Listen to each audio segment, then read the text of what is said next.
그래, 이혼하자. 그리고 하는 김에 재산 분할도 해야겠지. 그녀의 목소리는 담담했고 심지어는 차분했다. 마치 오래전부터 준비한 대사를 읊조리는 것 같았다. 나는 아무 말도 할 수 없었다. 심장이 내려앉는 소리가 귓속에 울렸다.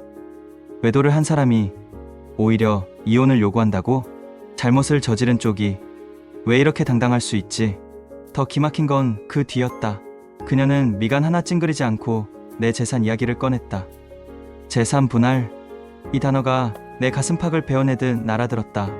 이건 내가 평생 모아온 돈이다. 아무도 거들어주지 않았고 오로지 내가 흘린 땀으로 불린 결과다.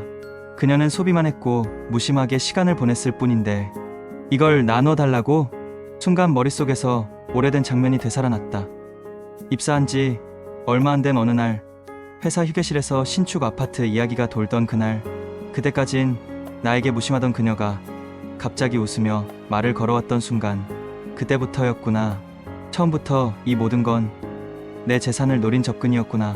그날도 점심을 마치고 휴게실에 앉아 있었을 뿐이었다. 나는 커피 자판기 앞에서 종이컵을 만짝거리며 서 있었고 동료들이 나를 흘끗 보며 수군거렸다. 야, 저기 신입 알지? 회사 근처에 신축 아파트 입주했더라고. 진짜? 모태솔로라더니 집에 돈 좀 있나 보네. 농담 섞인 웃음소리가 퍼졌다. 나는 못 들은 척 커피만 따랐다. 익숙했다. 나는 늘 조용했고 남의 대화 속에서 소문거리로 소비되곤 했다. 그런데 그날 뒤쪽에서 차갑게 노트북만 두드리던 그녀가 고개를 들었다. 처음 보는 표정이었다.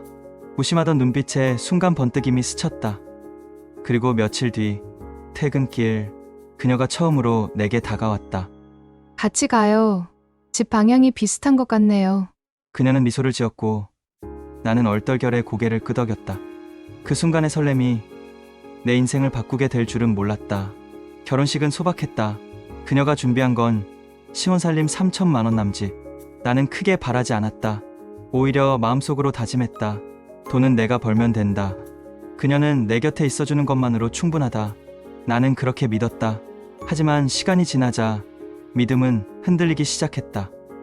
아내는 결혼한 지 얼마 되지 않아 회사에 사직서를 내고 전업주부가 되었다. 새벽마다 그녀의 SNS에는 카페 사진, 수영복을 입고 수영장에서 찍은 사진, 요가 학원에서 찍은 인증샷이 차곡차곡 올라왔다. 나는 늘 피곤한 얼굴로 퇴근에 들어왔고 그녀는 짧게 한숨을 내쉬며 말했다. 왜 이렇게 피곤해 보여? 자기도 관리 좀 해. 말은 가벼웠지만 내 가슴엔 무겁게 박혔다. 아내의 눈빛엔 점점 냉기가 돌았다. 나는 숫자를 만지는데 재능이 있었다. 남들이 머뭇거릴 때 과감하게 들어가고 빠져나올 땐 단호했다. 신축 아파트 값은 2배 가까이 올랐고 내가 손댄 주식과 펀드도 줄줄이 수익을 냈다. 내 재산은 결혼 전보다 훨씬 더 커졌다. 하지만 그 곁에서 기뻐해주는 이는 없었다. 저녁 식탁에서 나는 조심스럽게 말했다. 이번에 투자한 게 잘 풀렸어. 수익이 꽤 크게 났어. 그러자 그녀는 잠시 젓가락을 멈추더니 심드렁하게 대답했다. 좋겠네. 나 필라테스 등록 좀 해야겠다. 등록금이 꽤 나가더라. 나는 웃으며 고개를 끄덕였지만 속은 서늘해졌다. 내가 피땀으로 벌어들인 성과는 그녀에게는 단지 소비할 수 있는 이유일 뿐이었다. 그날 밤 그녀의 휴대폰이 식탁 위에 놓여 있었다. 평소라면 절대 손대지 않았을 것이다. 하지만 화면에 반짝 떠오른 메시지가 내 눈을 붙잡았다. 오늘 남편 늦는다며? 우리 집에서 보자. 순간 손끝이 얼어붙었다. 머릿속에서 무언가가 뚝 하고 끊어지는 소리가 났다. 나는 숨을 고르며 평소 아내가 무의식적으로 보여줬던 비번을 누르고 핸드폰을 열어봤다. 사진, 짧은 대화들, 호텔 예약 내역까지. 피가 역류하는 듯 머리가 뜨겁고 동시에 다리가 후들거렸다. 내가 본 건 단순한 이심이 아니었다. 그건 너무도 명확한 증거였다. 샤워실에 들어간 아내를 나는 기다리고 있었다. 샤워실 문이 열리자 나는 떨리는 손으로 휴대폰을 내밀었다. 이게 뭐야? 그녀는 잠시 멈췄다. 그리고는 어깨를 으쓱이며 말했다. 그래. 나 다른 사람 만나. 그러니까 우리 이제 그만하자. 나는 숨이 막혀 아무 말도 나오지 않았다. 이런 짓을 하고도 변명 한마디 없이 잘못을 저지른 사람이 이렇게 당당할 수 있는 건가? 그녀는 오히려 담담했다. 마치 오래전부터 준비한 대사 같았다. 이혼해. 물론 재산 분할해야 하는 건 알지? 나는 주저앉을 뻔했다. 눈앞이 아득했다. 내가 뭘 잘못했지? 가정을 지키려 했고, 돈을 불리려 했고, 그녀가 원하는 걸 다 들어주려 했다. 그런데도 잘못한 건 왜 나처럼 느껴지는 거지? 며칠 뒤 나는 변호사 사무실에 앉아 있었다. 말라붙은 입술을 적시려 물을 들이켰지만 속은 여전히 타들어갔다. 변호사는 서류를 훑어보더니 담담하게 말했다. 위자료는 상대방 외도 증거가 확실하니 최대 3천만 원 정도 받을 수 있습니다. 3천. 내가 받은 상처에 비교하면 턱없이 작은 돈. 다만 변호사가 안경을 고쳤으며 말을 이었다. 혼인 중 늘어난 재산은 부부 공동재산으로 보기 때문에 대략 40% 정도는 분할 대상이 됩니다. 그 순간 귀를 의심했다. 나는 고개를 들어 변호사를 바라봤다. 잠깐만요. 그건 전부 제가 투자해서 불린 겁니다.